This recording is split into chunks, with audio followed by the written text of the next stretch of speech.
What's up everyone, welcome back to a new episode of In the Beginning.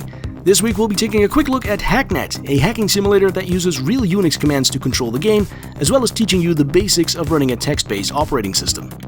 In Hacknet, you play an unnamed hacker who's contacted by Bit, one of the top operatives of infamous hacking group CSEC, who is in need of your help. Bit has recently died, but has left a series of automated messages for you to guide you through the world of servers, firewalls, proxies, and coding. You're not exactly sure what Bit wants from you, but 10 minutes in you're already breaking into an email server to retrieve someone's passwords so you can steal some files, so it's obvious this guy knows what he's doing.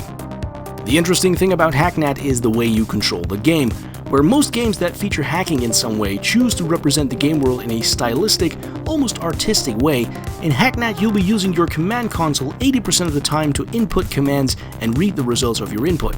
A graphical representation is available, and you can even use it to get around a server a little bit quicker, but once you get used to the commands, it's just as easy to navigate by typing.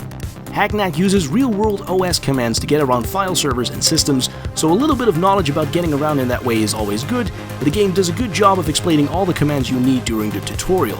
As such, you start to pick up more and more commands that you use to get results, and it wasn't long before I felt like a proper hacker, my hands flying over the keyboard while sitting in a dimly lit room listening to music by The Prodigy and Juno Reactor. In that way, Hacknet is a lot like an older game I used to play called Uplink. I loved Uplink for its semi-realistic representation of hacking, its gripping story, and its wealth of content that's randomly placed throughout the game. Hacknet does this even better, and I was pleasantly surprised to find that once I had hacked into someone's computer to steal their passwords, I could also read their email, their receipts, chat logs, and even shopping lists that have absolutely no relation to the game's story, but are just there to flesh out the world and satisfy the completionists in us. Hacknet is therefore an excellent example of a game that's different than most games, while not being so radically different as to alienate people from the start. The game's primary interface, the command console, may seem a little daunting at first, but during the tutorial you pick up enough knowledge to keep you going, and the game gradually teaches you new things as you go along. Hacknet's sense of story is surprisingly well thought out, and you will find yourself on the edge of your seat as you try to find out what happened to Bit and his organization, and how you can help them to get back on their feet and hack the planet.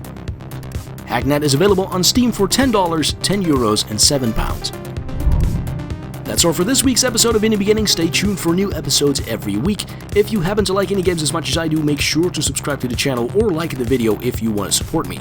Thank you very much for hanging out with me. I'll see you next time. Bye bye.